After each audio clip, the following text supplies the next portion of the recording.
Esta viagem começa na região nordeste do país, em Bragança. E depois segue a oeste até Guimarães, e um castelo conhecido como o berço da nação portuguesa. Os destinos seguintes são dois mosteiros impressionantes em Braga, a costa em Viana do Castelo e, ao sul, depois de alguns resorts, o Porto, a região do famoso vinho. De lá, a jornada segue para o interior, passando por vários vinhedos, e termina na grande fortaleza em Almeida, na fronteira com a Espanha. Portugal ocupa aproximadamente um sexto da Península Ibérica e tem uma população de 10 milhões de pessoas. A fronteira com a Espanha permanece igual há mais de 800 anos. Aqui está a paisagem do norte do país, uma das áreas menos exploradas da Europa Ocidental. A maior cidade da região é Bragança, que tem 35 mil habitantes.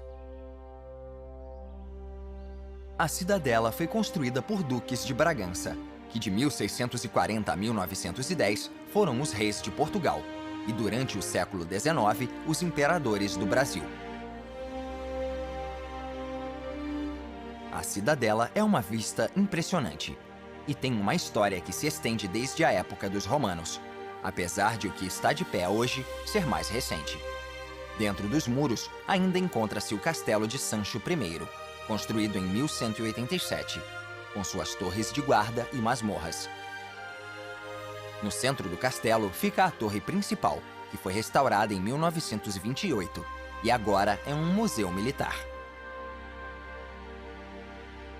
Ainda tem pessoas morando dentro dos muros desta bem conservada cidadela, mas hoje em dia a maioria dos prédios se transformou em lojas de souvenirs e cafés para turistas.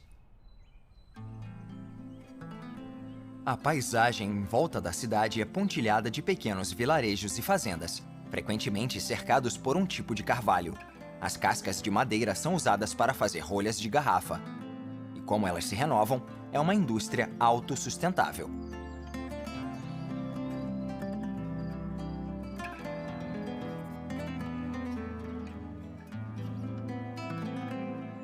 A oeste, o interior se torna selvagem e ermo. Ao longo dos anos, a população foi diminuindo, porque as pessoas migraram para o sul atrás de uma vida melhor. Quem ficou nas regiões rurais tem uma vida difícil neste lugar implacável.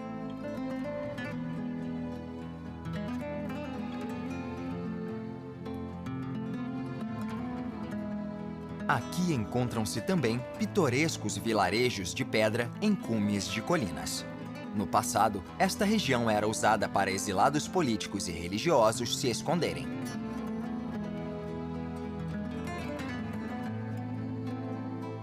Para os turistas atuais, é uma bela imagem de um Portugal rural, onde as comemorações locais mais coloridas do país ainda são realizadas. Para os moradores de lá, as festas são um descanso de uma vida muito difícil.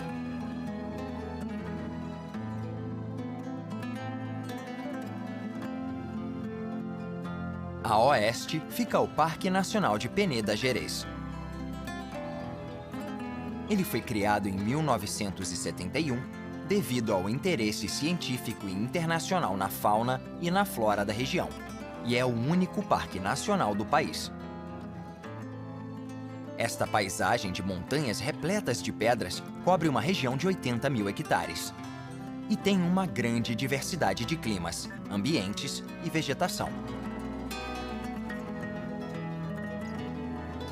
O parque é também uma zona de transição entre as regiões mediterrânea e eurosiberiana, e por isso tem plantas raras ou inexistentes em outras partes de Portugal. Algumas das metas principais são educação e turismo controlado. Várias trilhas para caminhada cruzam o parque, e elas oferecem diversos temas, como geologia e ecologia. Antigamente, esta região era o lar de ursos pardos e cabras selvagens. Hoje, o parque é um dos últimos refúgios de dois grandes predadores, lobos e águias reais. Um importante aspecto da paisagem é a presença constante de água na forma de chuvas pesadas. Cachoeiras são comuns e caem em vários rios que atravessam o parque. Eles, por sua vez, desembocam em reservatórios que se estendem por 50 quilômetros na fronteira sul do parque.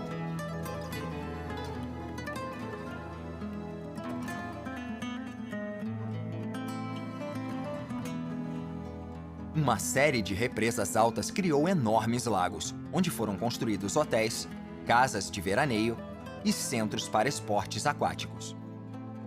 O reservatório mais a oeste é o Lago Caniçada, que fica dentro do Parque Nacional da Peneda Gerês. Uma represa no rio Cávado inundou 3 vales, o que, além de criar um resort, fornece água doce e energia hidrelétrica para a região. –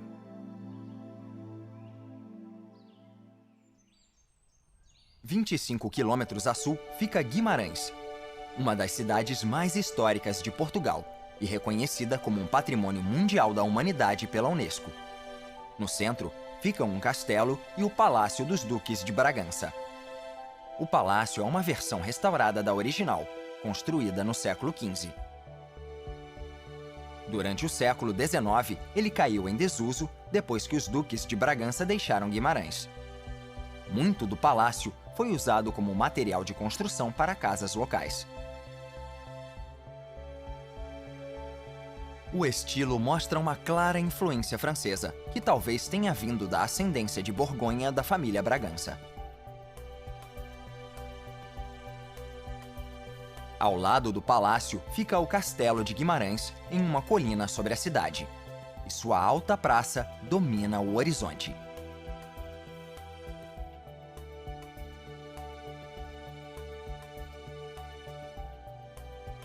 A construção começou no século X para defender um mosteiro próximo de um ataque dos mouros e dos normandos.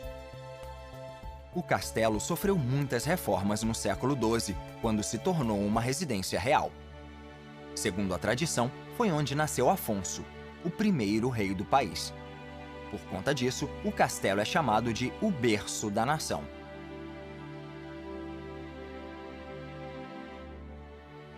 Como o palácio vizinho, ele caiu em desuso durante o século XIX e quase foi demolido.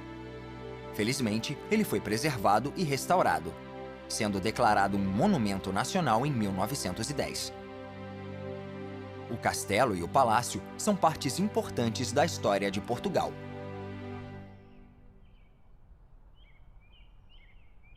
Doze quilômetros ao norte ficam a cidade de Braga e, no topo de uma colina, 2 eminentes santuários. O primeiro é o Santuário do Sameiro, um dos centros de devoção mais populares e importantes de Portugal. Em estilo neoclássico, a construção começou em 1863 em homenagem à crença da Imaculada Conceição e só foi concluída na década de 1980, 120 anos depois.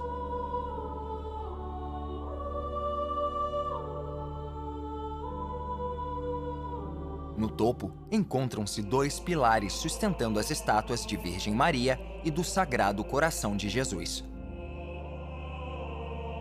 Perto do Sameiro, na mesma colina, está outro santuário, o do Bom Jesus do Monte.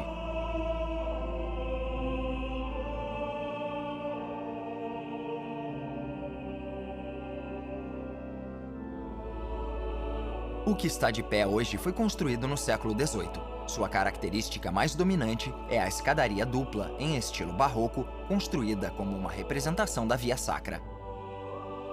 Os fiéis sobem as escadas e passam pelas estações da Via Crucis para penitência e contemplação. Várias pequenas capelas octogonais foram construídas com cenas que sucedem à crucificação. O padrão em zigue-zague da escadaria é dedicado às 3 virtudes teologais: fé, esperança e caridade. E as pequenas fontes nos pontos onde as escadas se cruzam dão a ideia de purificação aos fiéis.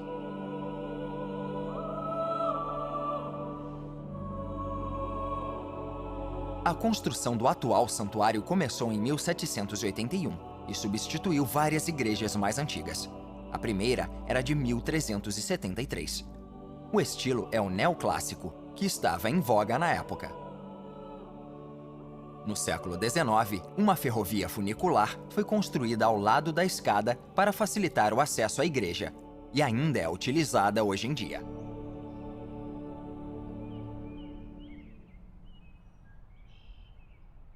"15 quilômetros a oeste ficam a costa e o porto de Viana do Castelo. O rei Afonso III fundou a cidade em 1253. Portugal sempre teve uma grande afinidade com o mar, e alguns dos maiores exploradores do século XV eram de lá, como Vasco da Gama, que chegou às Índias em 1498. Deste porto, exploradores menos conhecidos embarcaram para encontrar novos mundos. Um deles foi fazer um mapa até o Congo, na África, e outro detalhou a rica pesca que se obtém no mar perto de Newfoundland, no Canadá. Seguindo para o sul pela costa oeste, encontram-se inúmeros resorts em frente a praias de areia e mares de água transparente.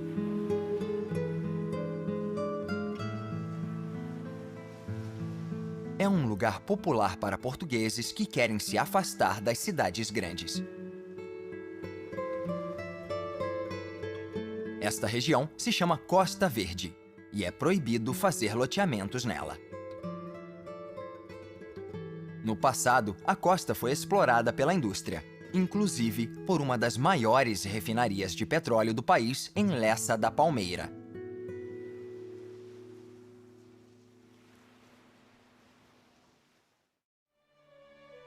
Envolto em névoa, o Rio Douro desemboca em um estuário de quase 2 quilômetros de extensão. É um dos maiores rios da Península Ibérica, com um comprimento de 885 quilômetros.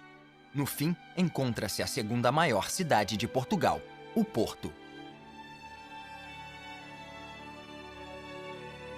A cidade é um dos centros mais antigos da Europa. Na época romana, era chamada de Porto Cali, e já foi sugerido que talvez essa seja a origem do nome Portugal. No século XI, a cidade lucrava com a venda de mantimentos para os cruzados a caminho da Terra Santa. E 4 séculos depois, o porto fez uso da riqueza trazida de volta do mundo recém-descoberto. Uma das melhores vistas da cidade é de cima da Torre dos Clérigos, construída no século XVIII. Com 75 metros de altura, é uma das construções mais altas de Portugal. Da torre, é possível ver o rio, que é a essência vital da cidade há séculos. Foi de lá que, em 1415, o infante Dom Henrique, filho do rei português, embarcou em uma viagem para explorar a costa do norte da África, dando início à era das grandes navegações. Hoje o porto não recebe mais navios cheios de mercadoria do mundo todo. Apenas barcos de turismo que transportam passageiros pelo rio. O barco atual lembra o rabelo, embarcação usada para carregar barris da única mercadoria que ainda floresce na margem oposta. A mercadoria é o vinho do Porto, batizado em homenagem à cidade, e os barris são originários dos vinhedos rio acima. O complexo em Vila Nova de Gaia está no centro da produção de vinho do Porto. É nestas adegas que o vinho é envelhecido. E mais de 50 empresas se encontram nestas ruas estreitas. Hoje em dia, adegas mais modernas envelhecem esta bebida popular, cujas raízes remontam ao século XVII. Dizem que um mercador de vinhos britânico enviou os filhos a Portugal para que encontrassem uma fonte de vinho. Eles encontraram um mosteiro cujo abade acrescentava conhaque a um vinho tinto local durante a fermentação, ao invés de depois. O produto era similar ao vinho do Porto. A cidade do Porto também é conhecida pelo número de pontes. A primeira foi construída em 1803, mas acabou sendo destruída em uma guerra com a Espanha e a França 3 anos depois. Foi só em 1877 que a ponte de Dona Maria Pia foi construída por Gustave Eiffel, que também deu seu nome à torre que projetou em Paris. Em 1991, a ponte foi substituída pela de São João. Em 1886, a ponte de Dom Luís foi construída por um parceiro de Eiffel. Nela, trens andam na parte de cima e carros na de baixo. Na época, era a ponte mais longa de seu tipo no mundo.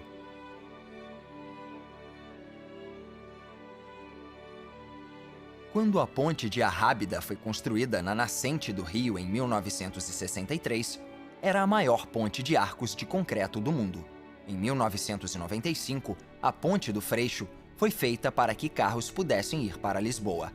A ponte mais recente é a Infante Dom Henrique, concluída em 2003. A leste do porto, a paisagem fica mais montanhosa, e pequenos vilarejos são cercados por campos escalonados. A agricultura em Portugal é baseada em fazendas familiares de tamanho pequeno e médio. E como o programa já mostrou, muitas delas plantam árvores de carvalho para usar a casca na produção de rolhas para os vinhedos. Um desses vinhedos faz um vinho famoso desde os anos 1940, o Mateus Rosé.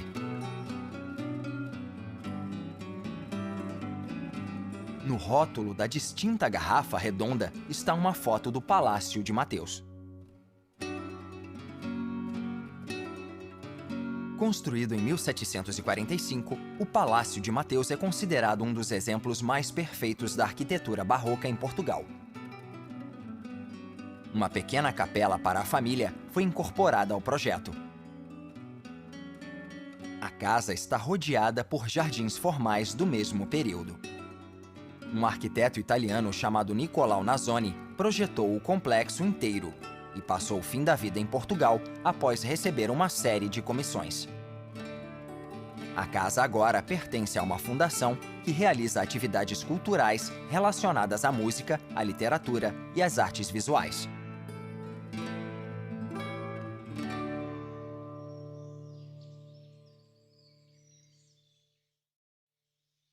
O Rio Douro, que nasce na Espanha antes de desembocar no Mar do Porto, é um dos rios europeus mais bonitos e virgens.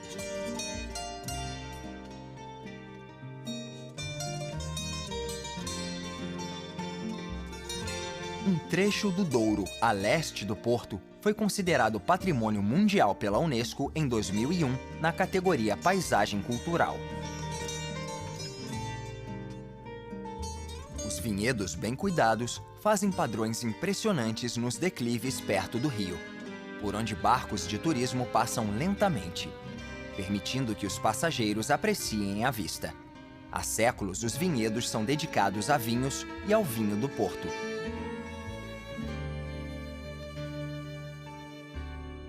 O vinho do Porto é um vinho fortificado produzido exclusivamente na região do Vale do Douro. O nome da bebida data do século XVII, de quando as remessas saíam da cidade do Porto.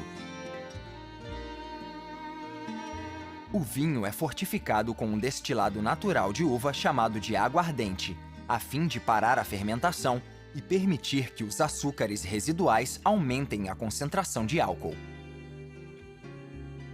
Esse vinho é normalmente mais rico, doce e pesado do que os outros, e tem um teor alcoólico entre 19% e 20%.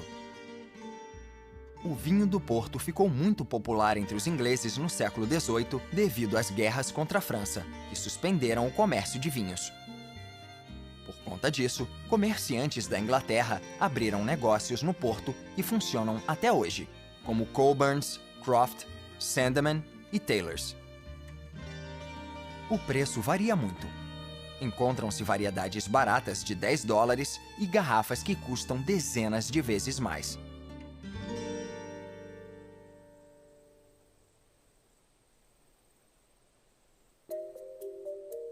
Longe do rio, a paisagem fica menos fértil, com vales com rochas espalhadas.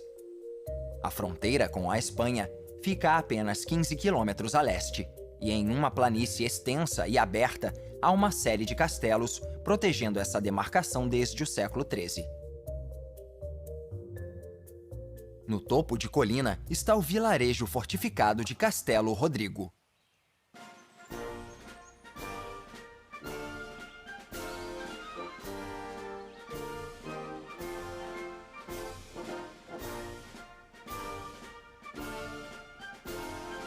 O castelo foi construído há 800 anos e, durante os séculos seguintes, não teve uma história pacífica.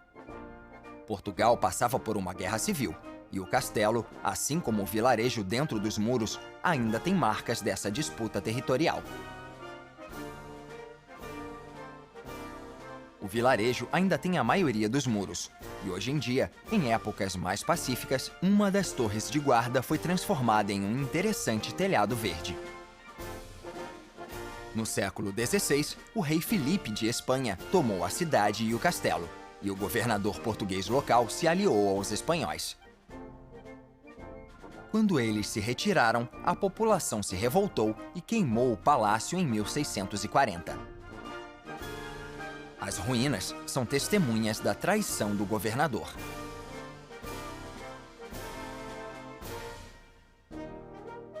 A 11 quilômetros a sul fica o Castelo de Pinhel, que já foi um ponto importante na rede de fortalezas ao longo da fronteira.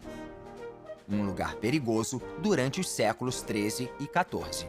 Ataques espanhóis eram frequentes e lealdades eram sempre divididas. Era comum que castelos sofressem ofensivas, fossem sitiados e depois reconstruídos. Em Pinhel, grande parte do muro que rodeia a cidade ainda está de pé, assim como 2 das 6 torres originais. Quase 500 anos depois, no início do século XIX, o castelo foi tomado pelos franceses durante as Guerras Napoleônicas.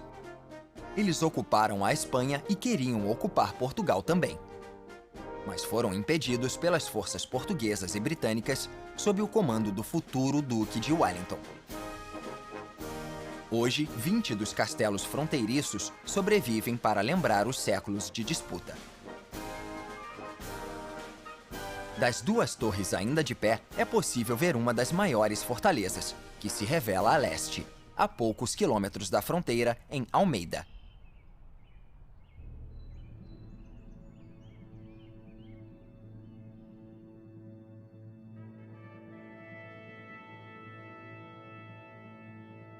No século XVIII, 2 fortalezas protegiam a fronteira portuguesa: Elvas, no sul, e Almeida, no norte.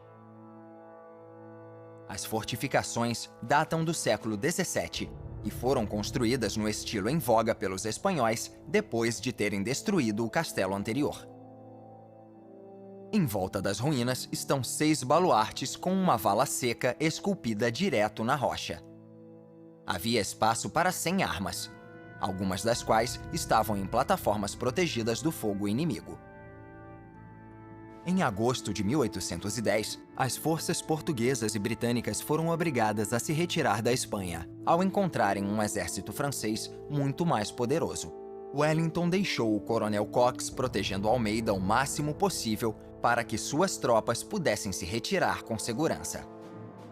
Os franceses sitiaram a fortaleza com uma enorme demonstração de força, mas ela sobreviveu. Mas na noite de 26 de agosto, os franceses deram um tiro que acabou caindo no jardim do castelo. O tiro incendiou uma trilha de pólvora e detonou 68 toneladas de pólvora e mais de 1 milhão de cartuchos de munição.